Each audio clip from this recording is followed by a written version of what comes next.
Hello and welcome to Star Citizen Sunday with me, Ryan, aka Sifu Messiah. This is a weekly show which covers everything from the world of Star Citizen over the past week. Links can be found in the description for everything we discuss, so let's get on with it. This week, Chris is back with 10 great questions and answers. We see some more updates to the new Constellation, plus we have a post called Shipyard showing us where the Cutlass development is.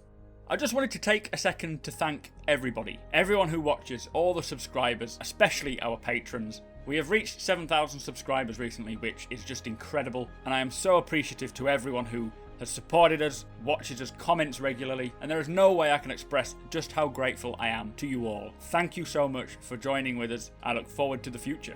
Also, a big thank you to Bas Garcida, who has been our patron a little while now, and I've not even noticed or thanked him, so a huge apology and thank you for your support, sir. So, Chris was back for another 10 for the Chairman, this time episode 69. Giggity. He has been busy in the UK and Germany working on CitizenCon stuff, etc, etc. So, starting with the questions, I picked them all out. Excellent questions. What are the plans on releasing Squadron 42? Will it be like any other retail game with TV commercials, or will it be smaller? And he says, as it's not a standard game or a standard way of development, it's not going to have typical TV commercials. All the money is going into development, not marketing. They say the community is the best ad, and Squadron 42 will speak for itself, and then if it makes a lot of money, then perhaps they will advertise it a bit better. Second question, will a ship be able to hack another ship's shields to prevent it from quantum travelling? If you don't know, in order to quantum travel, you need to have your shields at maximum. Also, will you be able to send a probe or yourself, for example, to interrupt the ship's quantum travel? And he says, yes, you will have options other than just EMPs. If you manage to hack into the ship's systems and reduce their shields, you will prevent them from engaging quantum travel. Also, you can't have objects in your path if you are planning to travel. So if something does get in the way of the direction you are planning on quantum traveling, then it will disengage the quantum travel and you will no longer be able to until you adjust your course. This may not be active in 2.0, he will need to check, but it'll eventually be on down the line. So, third question, will NPCs manning ballistic turrets be aware that they have a finite number of shots and pace themselves? And he says, yes, part of their AI is that they will know their weapons, so energy will overheat, they'll know this, and obviously they'll run out of bullets if they just constantly fire. The AI is an ongoing quest, and they say that the early iteration of the artificial intelligence may not be up to par with what they want, but it will again come down the line. Moving on, will there be any incentives to keep your original ship hull? And Chris Roberts says that they're planning or wanting the ability to name your ship, so you can then place decals on it, so eventually you will have your own identity and history if you keep that ship for a long period of time. They're not sure what other incentives there will be, but getting to know the boundaries of your ship and tuning your setup perfectly will take time and effort, so you will not likely want to just part ways that quickly, so you will grow attached to your ship, which will be a big enough incentive to keep hold of it. So next question is, what kind of game-generated missions will we see? Will we, for example, be able to have a freelancer as a prisoner transport, or maybe a Drake Herald latch onto a bigger ship and take information from them? And Chris says that there's a vast amount of missions. Potentially you could have a prisoner transport mission. There will be info running. The Herald won't exactly latch on, but it can steal information from other ships. He says the persistent universe system has 20 million AI running around it. There will be economic nodes which will request goods, then people will take those goods to the node, and if they get attacked by pirates along the way, then they'll need mercenaries or escorts to help them get there, and so on and so forth, and it just keeps going from there. The universe system does run an economic system to keep things going and running smoothly. It will feel alive, and even if you are the only one in the game, it will still feel like a living, breathing system. So next question, do all ships have the same quantum travel or supercruise speed? And he says no. Cruise mode, which is in between space combat maneuvering and quantum travel, is based on mass and thrust, so it will change per ship and per cargo, etc., per weaponry, per ammunition, so on and so forth. Quantum travel again will be affected by mass, but also the best quantum travel drives will move you at 0.2 the speed of light, but not all do that, so you'll have to have a decent quantum drive to do that. Trading ships will be slower, so around maybe 1.1 the speed of light, so it will take them a lot longer, but they can obviously haul a huge amount of cargo. So it will vary from ship to ship depending on your loadout, your cargo, everything else that is affecting your ship will affect the speed that it can travel at. Next question, how will ship-to-ship communications be organised? Do you need to choose different frequencies to talk to alien ships? And he says it's still very early days on that. The thinking is that you would open up a channel with a target ship and request communication, or you can talk publicly and broadcast it. Again, it will depend on your ship communication system and quality of ship communication system. Others may be able to snoop in and listen depending on what they have, but you will be allowed to hail ships maybe open a secure transmission. It's still all to be explored, but it will be excellent, I can assure you. So next question is, are the Vanduul fundamentally evil, or will we ever see peaceful Vanduul? And he says, as far as the UEE are concerned, and our own point of view, they are out for the destruction of humanity. Longer term, they say you may discover some backstory to the Vanduul, but they don't think like humans and see us as weak and resources to harvest. He says they may be not fundamentally evil, they just have a different point of view to us. So, second to last question. What will become of our hangars, our sim pod, and our holotable with the release of 2.0? Will there be a mechanic in place to customize our ship loadout for the initial release of 2.0, or will hangars be temporarily disabled? And he says that it'll all still exist. Hangars will exist, and you can mess around with your ships. From the hangar, you will still be able to access Artcore and will be able to access Port Olisar, which is the starting point for 2.0. Or you can just simply go to your sim pod and play Arena Commander and then eventually Star Marine once it's released. The first 2.0 launch will likely not have a holotable or the mobiGlas to customize your ship while at Port Olisar, but it is a long-term plan, so that should come with a future patch. So final question, what can we expect as far as jump distances from ships? For example, will the Gladius only be able to perform one jump, whereas the Sabre could perform 3, and what about larger ships? And Chris explains that it's too early to be definitive, but yes, different ships will have different ranges. Fuel amount, quantum drive efficiency, etc. will all determine this. Smaller ships won't go as far as longer ships as you can expect, but they do expect a lot of gameplay for Starfarer owners selling fuel across the verse. Anyway, that was 10 for the Chairman. Some brilliant questions. Tell me your thoughts. Let's get on to Around the Verse. So, Around the Verse 2.07 was from Texas this week. Sandy and Ben started by explaining that the Santa Monica will be moving to a new headquarter this week as well, and they are working on 2.0 still, but they just cannot say when. So quickly on to news from around the verse. Starting with Santa Monica CIG, they are again moving to a larger facility. In regards to EMP, they are working on how the EMP system will work, how it disables radars, components, etc., which will be new functionality being added to the game, hopefully for 2.0 release. They're also getting the Anvil style guide sorted so it is easily recognisable. Style guides allow us to recognise ship manufacturers just by what they look like, the paint jobs, so on and so forth. Anyway, on to Austin, Texas. They are working on clothing for the Kasaba outlet and testing it out in-game, and it is working nicely apparently. In animations, they are doing a final polish for the Constellation animations. The Vanguard will be next. They're also designing Nyx Levski props. It has been sent to the UK prop team to create. So Foundry 42 in UK. They're working on the facial pipeline. So after a scan, 3 lateral will have it for 6 weeks to build the head. Then it goes back to the UK to prep for engine and receives a quick polish. Then it's off to cubic motion to map onto the game characters. Then once they receive the animation and body motion set, the audio is synced up. The first example we saw of this was Admiral Bishop. So Foundry 42 in Frankfurt, they are working on a scene where Mark Hamill enters a cockpit. They are working on a scene in the UEE hospital, but they can't reveal anything. And they're also working on the huge skydock, which is part of the story. We have seen an image of this, I'll show it up now. He says this scene is massive. He was requested to go to a ship that they could see, but he said it would take 10 minutes to get closer to the ship, so it's probably not a good idea. So, Jared sat down with Will Levitt, who is the game support manager for the community, and he talks about basic tech support tickets and so forth. Again, check the link if you want to see more of that. We had Shipshape this week, but it was with Jared, as I don't think Lisa Ohanian is with us anymore, unfortunately. He spoke with Chris Smith and Josh Coons about the updated Constellation. They say it's very important for Star Citizen, as this is the base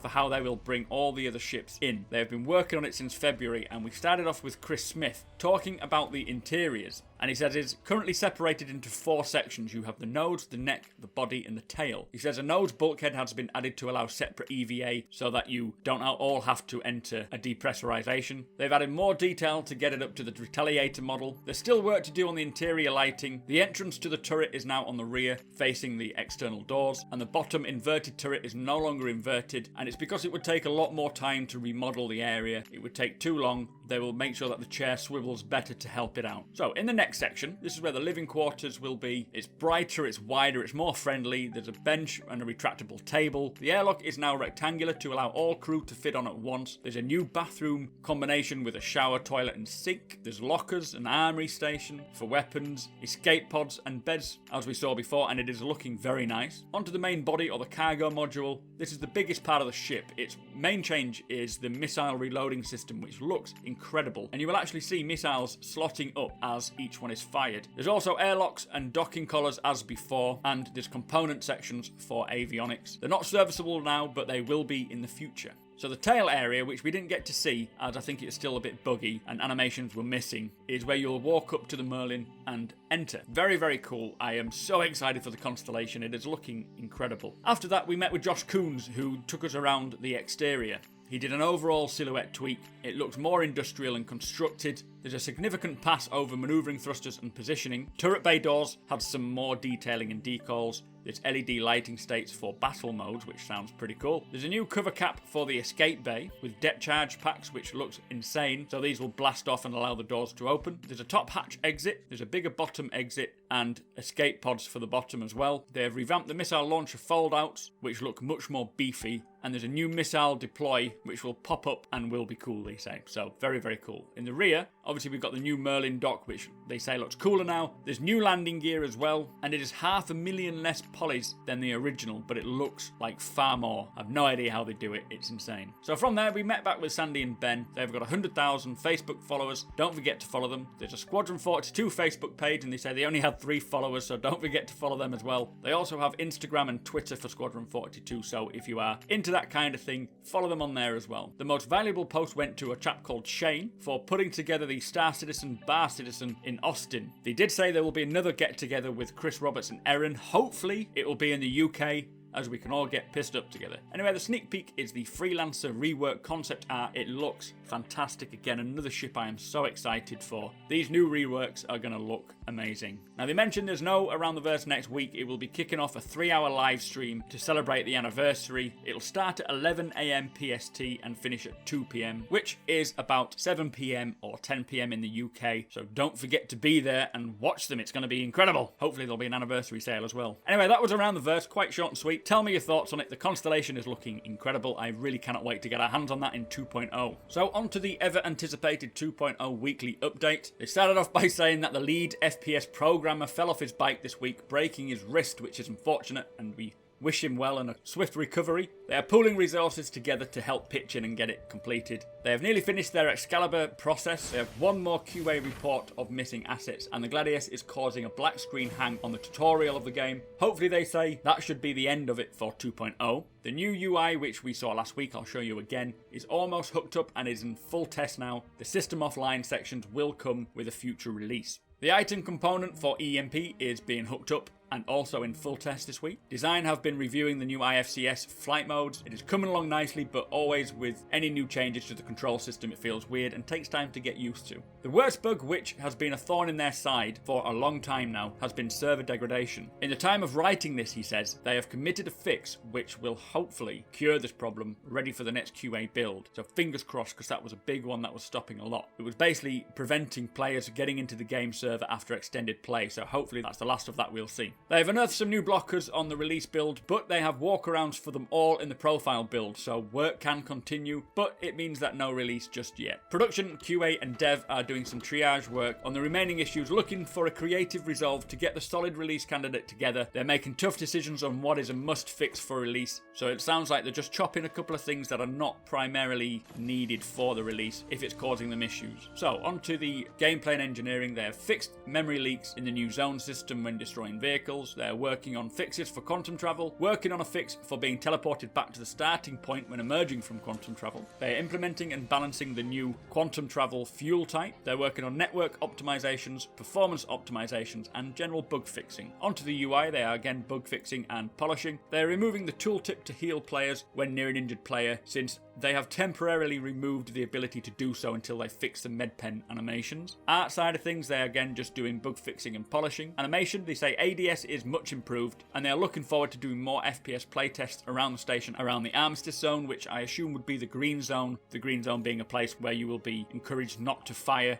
with law enforcement. In audio, they have designed custom convolution reverbs mainly for interior spaces, polishing of audio across the whole Crusader map, improving the sound design for EVA, improvements to ship flybys, and general bug fixing. The blockers, they say, quantum travel is obviously causing a crash on release. Players not able to pick up a weapon at security post Korea, but they did say, breaking news, this is fixed. Climbing into small and medium ships causes players to spawn at point origin. low repro cases for quantum travel failing to deliver players to the intended mark, and fueling is broken at CryAstro. Again, ups and downs with this. It sounds like the main blockers are being fixed and sorted, so it's just niggly little things. Hopefully they will make a decision to get it out soon, as I don't think I can wait anymore.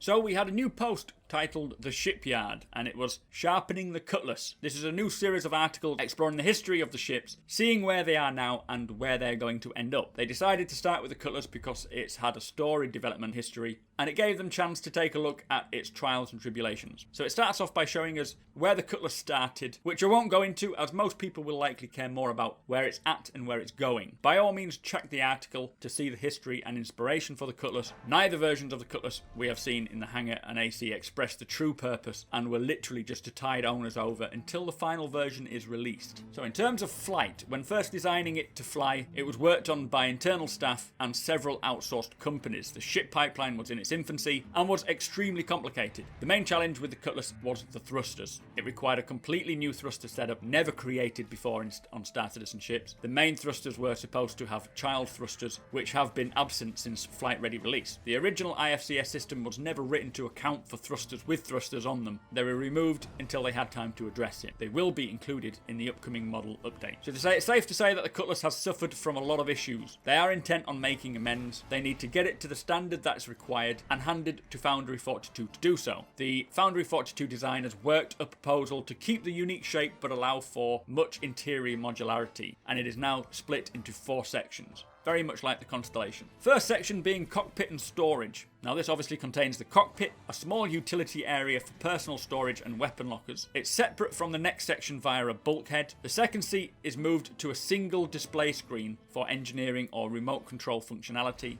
and they're bringing in the cramped feeling but utilising dead space above the passageways. Second section is the crew living quarters. It contains a pair of escape pod beds on one side and a utility on the other side. There's small additional weapon lockers, a shower, a toilet and turret access. There's storage built between the current interior and exterior hull, especially for smuggling it says, and turret access is retained in this area. The entry hole will now be standardised to 2 meters to match the docking collars. If destroyed, it makes a perfect docking point for enemies. I have no idea how they are fitting escape pods and beds into that section. Anyway, the next section, the third section, is the central modular room. This provides the basis for all 3 existing variants and giving potential for more in the future. The default black option games are cargo lift, where cargo is stored. Now this will be similar to the Constellation, I expect, where it will lower down and you can load them on that way. The blue is equipped with a set of cells. The red has a pod recovery system, a tractor beam, which can tractor escape pods in from the outside through the airlock floor. I assume this will be very similar to what we saw with the Avenger when we saw the Retaliator escape pod be tracted in through its bottom. Interesting. Other proposed variants are the dropship, which is similar to the Retaliator module. So the final section of the Cutlass is the rear ramp. Now this is similar to the current version. The docking collar has been moved to the ceiling rather than on the floor. It is also sealed from the modular room to allow separate depressurization. The docking collar size again has been standardized to 2 meters wide, which gives plenty of space for one standard crate unit. Also, the ramp is now wide enough to support larger items as well as the direct loading on the cargo lift. Shortly before the work on the Cutlass was supposed to commence, the ship schedule priorities changed. Foundry 42 was moved to finish other ships like the Gladius, the Gladiator, the Retaliator and the Idris, and because of this it was given to an outsourced studio with team guidance. Basically they embedded this outsourced studio within Foundry 42 studio for a fortnight. But again, unfortunately, priorities changed. They said the Cutlass Black was placed on the back burner around June as other ships came through the pipeline. Now, where they are, and in terms of Cutlass in Alpha 2.0, it is going to receive an interim update, primarily for performance. It was the most memory-heavy ship in-game by far, hence the severe hangs when anyone in one entered or died and blew up, etc. in Arena Commander. They decided instead of rushing the rework for 2.0, they would upgrade it to improve the experience for everyone when it is in combat. Not only have they added the new damage system, they have included the new basics for the new multi-crew UI screens. Now by doing this, the .max file has shrunk from 2 gig to 550 meg, and the .cga file reduced from 2 assets at about 405 meg to a single asset being 30 meg, so quite a difference. The pilot has a revised cockpit display with the new screens as mentioned before. The co-pilot seat has a new single 16:9 display allowing oversight to many features whilst controlling specific engineering style tasks. They have done a usability pass throughout the whole ship as well, tightening up interaction prompts for all the buttons and adjusting the location so there's no more sitting in the damn chair when you're just trying to open the door or lower the turret. Also, it's had a complete thruster balance pass for the new IFCS systems, which improves the speed and handling, and it says it'll allow you to catch your prey easier. Lastly, they are bringing back the cockpit fan, which is, I'm sure, riveting news for everyone. So, where are they now going? And with the Cutlass going forward, they say concepts and designs for rework is finished. It's now just a case of finding time in the schedule to complete it. The Cutlass will benefit from a new component system rollout. There will be a design post on that system soon, and there's also updates to the turret and the mounts, which will also be coming soon. So in terms of variants with the red and the blue, all stats are subject to change. The blue will have some edges over the other two, as can be expected with it being a law enforcement vehicle. The internal equipment outlined before remains the same. Exterior will be similar to the Vanguard by the way of bolt-on pieces to differentiate them, along with the obvious paint jobs of course. Cockpits will likely change, but don't worry, no bars through the view line. So looking ahead, there's a potential ship called the Drake Buccaneer, which is a pirate interceptor. It's intended for more tricky maneuvering than cargo capacity. It features light armor, shorter range weaponry, limited cargo bay, but it will be the same price as the Cutlass. Now there are two polls. The first one being, what ship would you want the Shipyard to focus on next? So far the Lancer is winning. And the second poll is, would you be interested in the Buccaneer? So I expect they're trying to get your input whether or not to make one or not. Now these are excellent posts. It's great to see how the Cutlass is coming along. Even if it's a long way from completion, it's nice to know it's getting an update. So let me know your guys' thoughts. Don't forget to vote. This is an excellent post. So also this week we had a new galactic guide. This week focusing on the Rita system. There's a new Congress Now article available to read called Vega 2 Recognition Review. And finally, for subscribers out there, the new hangar flare is a Camposi Magnus Skull, which is an aquatic predator from the ocean depths on Ellis 4. Don't forget to check out our affiliates page for some great deals on tech and stuff. Any product bought gives us a little kickback. If you want to support us more directly, then follow the link to our Patreon page. Thank you. If you are still to sign up to the RSI website, please use my referral code as shown on screen or in the description, and you'll receive 5,000 United Earth credits which can be spent in the Voyager Direct store for your ships, your character, or whatever you choose. You don't have to spend anything to sign up. It's only once you pledge that I'll be granted an RP point, which will get me some little rewards in the future. So that brings us to the end of the show. Thank you for watching, and thank you to our subscribers, plus a massive thank you to our patrons as you make this possible. If you like what we do and want to help us make it better, follow the link in the description to our Patreon page to learn more.